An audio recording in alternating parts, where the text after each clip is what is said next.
Hello everyone, good morning. আমি বর্ণালী। Brush করতে করতে ব্যালকনি দিয়ে বারবার নিচের দিকে ঝুঁকে ঝুঁকে তাকাচ্ছি এই কারণ কোনো সবজি গেলে কিছু সবজি কিনে নিতাম। ফ্রিজে সবজি বলতে একটি বাঁধাকপি পড়ে রয়েছে।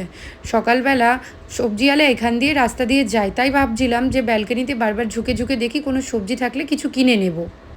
তোমরা অনেকেই আছো যে আমাকে জিজ্ঞাসা করেছো, বর্ণালী তুমি কোন ফেস ওয়াশটা ইউজ করো। আমি ফেস ওয়াশ বলতে এই লোটাসের হোয়াইট গ্লো এই ফেস ওয়াশটা কন্টিনিউ ইউজ করি। এই ফেস ওয়াশটা খুবই সুন্দর আর স্কিনটাকে খুবই ভালো রাখে। আর আমার খুব অয়েলি স্কিন, আমি এই ফেস ওয়াশটা ইউজ করে আমার একটাও পিম্পল হয় না। খুব ভালো, চাইলে তোমরাও এটা ইউজ করতে পারো।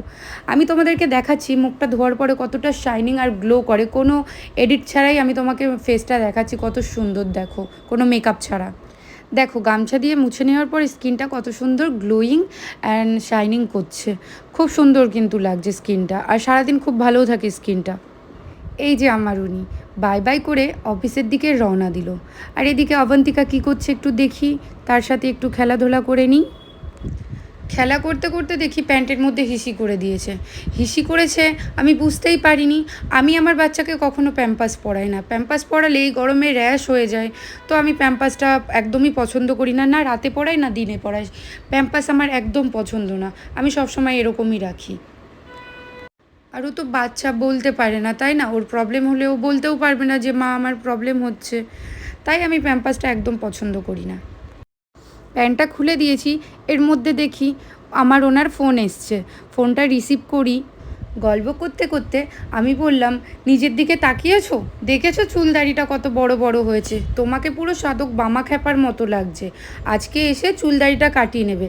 আমাকে বললো, তুমি তো জানো সময়ই পাওয়া যায় না, সময়ের অভাব, সানডে ছাড়া তো আমার ছুটি হয় না। আমাকে আবার স্টাইল করে বলল যে জানো তো এরকম চুলদাড়ি কে রাখে? আমি বললাম কে? বলছে পুষ্পা, ঝুঁকেগা নেই সালা।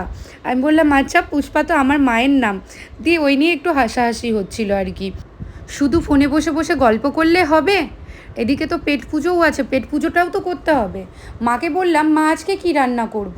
মা বলল, সকালবেলা উঠে আমি মাংস আর ভাত বানিয়ে ফেলেছি, তুমি বাঁধাকপিটা বানিয়ে ফেলো।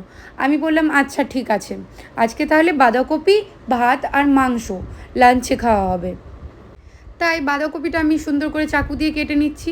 আসলে দিল্লি থাকতে থাকতে একটা অভ্যাস হয়ে গেছে। আগে যেমন বটি ছাড়া চাকু দিয়ে কাটতে পারতাম না, এখন তেমন চাকু ছাড়া বটি দিয়ে কাটতে পারি না। বাঁধাকপিটা কাটা হয়ে গেলে আমি গ্যাসের উপরে কড়াই চাপিয়ে রান্না বসিয়ে দিয়েছি। এদিকে রান্নাঘরের জানলা দিয়ে তাকিয়ে দেখি ভীষণ মেঘ করেছে, আর আমার মনটা না বৃষ্টি হলে ভীষণ হ্যাপি থাকে, বিশ্বাস করো। আমি বৃষ্টি ভীষণ ভালোবাসি।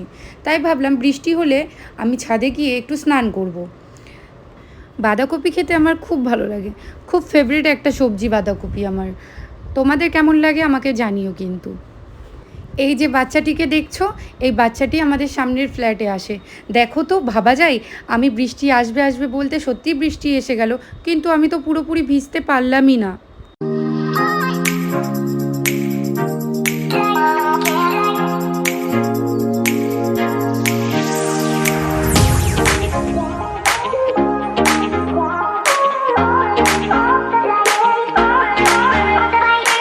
বৃষ্টিটা এত কম হয়েছে যে পুরোপুরি ভিজতেই পারলাম না।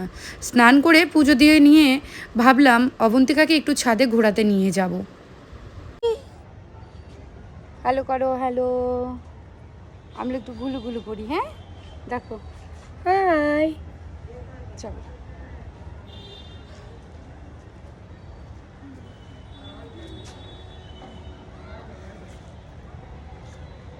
তাহলে বাই সবাইকে, আমরা একটু খেলা করি, আর একটু বেশি বেশি করে সবাই শেয়ার ফলো প্লিজ করে দিও।